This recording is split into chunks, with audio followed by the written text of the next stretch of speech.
Hello everybody, welcome back to another video. Today I'm going to be going over the open inventory data pack that I made. If you saw by the title or the thumbnail. Anyway, yeah, let's get started. And here we go. This is Why can I not break things? oh, spawn protection probably. Try going over to the trees or yeah, go into the desert. That's not a good idea. Go over to the trees by the fire. There's a fire over there. Okay, so at the moment we are in the server and he has no idea that I have this data pack installed. 3 diamonds! Are you joking? Oh, sorry.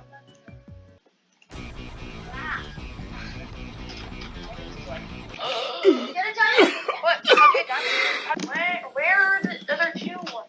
What? Where are the other 2 diamonds? Where'd they go? Diamond! No! Okay, so yeah, that was me testing it out on my friend. So yeah, I'm going to get into actually how to use it. Yay, and I also fixed a few bugs that happened. Anyway, yeah, this is real world generation. I don't know how it did this, but yeah. So if you install the data pack in the description, you must be on one of the latest snapshots, not 1.16.5, one of the 20W somethings for Minecraft 1.17, because this uses the item command, and I can't really think of another way to do it, so yeah. Anyway, let's start. So if once you first load the data pack, if you're loading it straight into the world, you'll see that it says /trigger. Okay, come on, /trigger open inventory. So yeah, if we do this, this is our little thing to use. So this is the inventory. This is the get item tag at p custom tag and remove all tags. So this is the item. Right now you can see that there's a chest above me, but there's actually nothing here at the moment because we haven't tagged anybody with the tag. So using these tags, it's a way to determine who we are opening their inventory. So this tag at P will tag the closest player, not including you. So there's nobody else in this world, so it'll say no entity was found. So I'll just do a custom tag. It'll give us this this command. We just want to replace player name with the name of the person that we're doing. So I'm just gonna type in my username, just like that. So yeah, now I have the tag of open inventory. So if you have the stick, you can view my inventory. So how to do it? So I'm gonna put this right here. I'm going to put some random stuff in my inventory. Yep. Yeah, sure, that's fine. So all of this and that and the yellow shulker box. I could get like a helmet or something. Yeah, sure. What about a turtle shell? Okay. So yeah, I have all this stuff on me. Now, if I hold the stick, called the open inventory stick, as you can see, it'll tell me whose inventory it is. Hopefully you know this because you tagged them. And yeah, whenever we take something out, it'll remove it from the inventory and we can move it around wherever. So this is row 1, so up here is the hotbar. Row 2 is going to be this, which is going to be right here. I know I kind of made it a bit confusing, but yeah, I can drag things around. And then there's a clear, which will clear the player's inventory. If we go to the next page, we'll have this part right here. This little square here will be up here. So right, if I move this around, I can drag it around just like that. And yeah, just put them wherever. And then if we go to the next page, this is going to be my armor. So right here is going to be the helmet, the chest plate, the leggings, the boots. So I take my helmet off and I'll just put it in here for now. You can see, oh no, this doesn't exist, does it? Hold up 1 second. /game mode survival. Yep, it doesn't exist. So if you would have seen, I think my third to second last, I don't know. It was a video that I did like maybe a week ago on this glitch that I found for offhand. Yeah, I guess it works on armor too. This really sucks. And why do I still have water breathing? You good? Okay, new glitch, 2021 or something. Yeah, it works on the armor slots too, so you can make people think that they have armor on when they don't. I wonder if it depletes the... Oh, it does deplete the armor bar at the bottom though. I don't know, it's weird, it's really weird. Anyway, let's continue, because there's something cool. So if I get an ender chest, and you probably know where this is going, and I put some stuff in it, yeah, we could put an ender chest in there, and that too. Now, once we go into here, and we go over here, as you can see, this is our top, the top part of our ender chest, right underneath where, so as you can see, right down here, it'll show you which thing's which. So yeah, this is the first row of the ender chest, as you can see.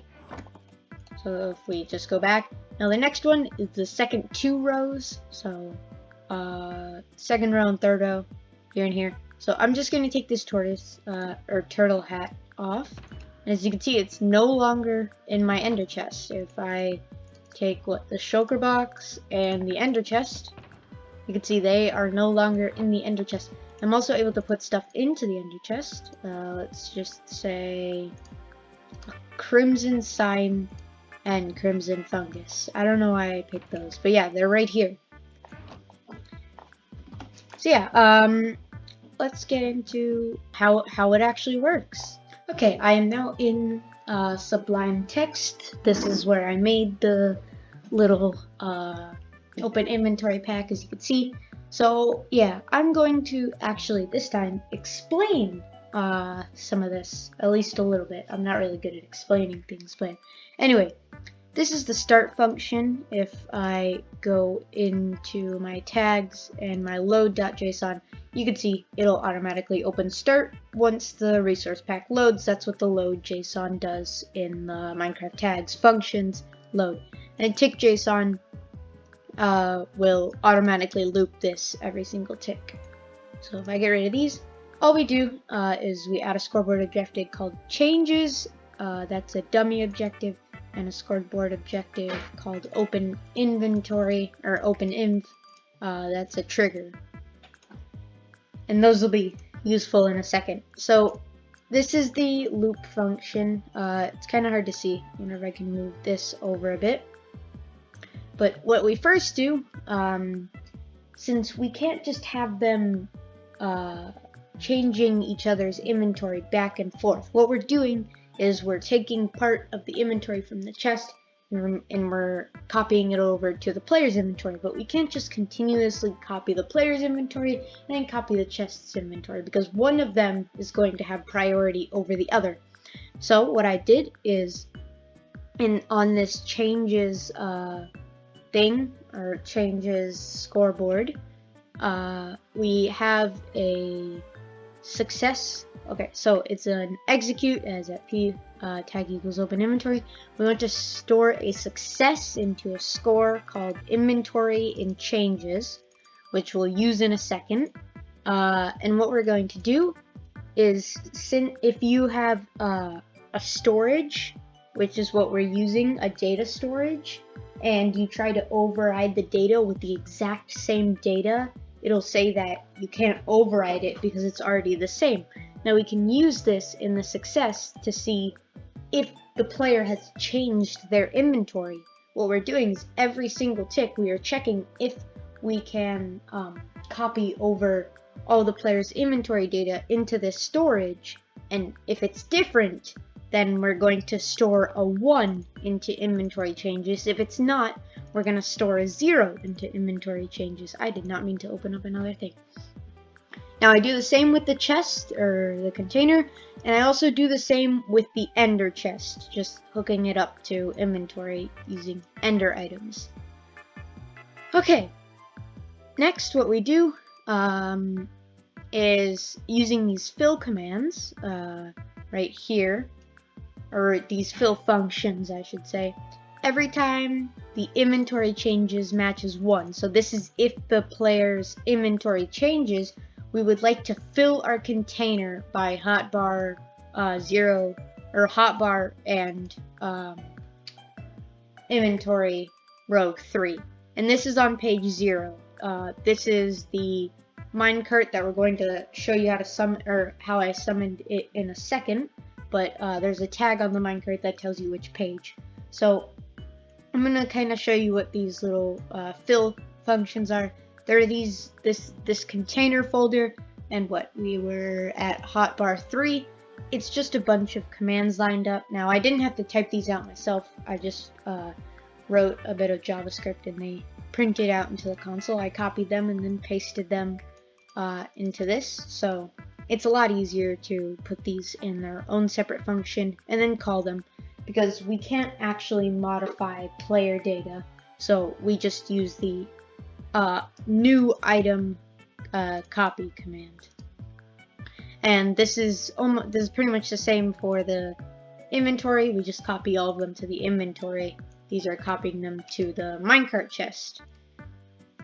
Okay, so it kind of does that for every single page. Now we have a fill container base. So if I go into my container and get the base function, this is like changing between each of the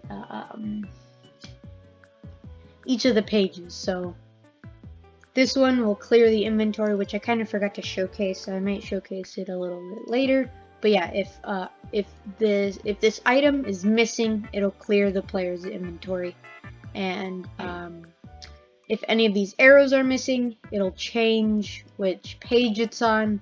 It's just a bunch of stuff like that. And these are just putting the items into each of the slots that we need. Okay, and the next part is actually being able to summon the thing. So first we have to execute as all players that don't have the tag as summoned. If they're holding the item that has a tag of open inventory 1, that's what that stick had. The open inventory stick had this specific tag on it. And we'll summon a minecart chest right above it with page 0 and an open inventory, which kind of helps us keep track of it. It's silent and it doesn't have any gravity, so it doesn't fall. Then we do the same thing. We fill the container right here, just so that it doesn't think that the container has changed and completely wipe the player's inventory. Then we set block all the way at build limit with the selector, because we're actually not able to name things with the selector tag in JSON for some reason. I have no idea. So what we do is we put it all on a sign, and then we take it. This is adding the arrow barrier and stuff, just so that we don't, mess up the page number or clearing the inventory again. And then we change the custom name of the minecart to be equal to the text 1 of the sign that we just put on. So it's just going to be our name's inventory, and with the color of red. It'll just copy that, and then it'll set that block back to air. Then execute as if data entity. If we're still holding it, then we're going to add the tag summoned, so that it won't continue to do this or summon the minecart over and over and over again. So then what we do is everybody who has the tag of summon, if they don't have this thing in their hand, then we are going to TP the minecart into the void, and then we're going to kill it. we're TPing it into the void so that the items don't just rain back down on you, and then we remove the tag. The menus is just checking after we've triggered the open inventory score. We're checking it, we're running the tellraw command, and then we're changing our score back to 0. The tellraw command has just a bunch of click events on each of the things.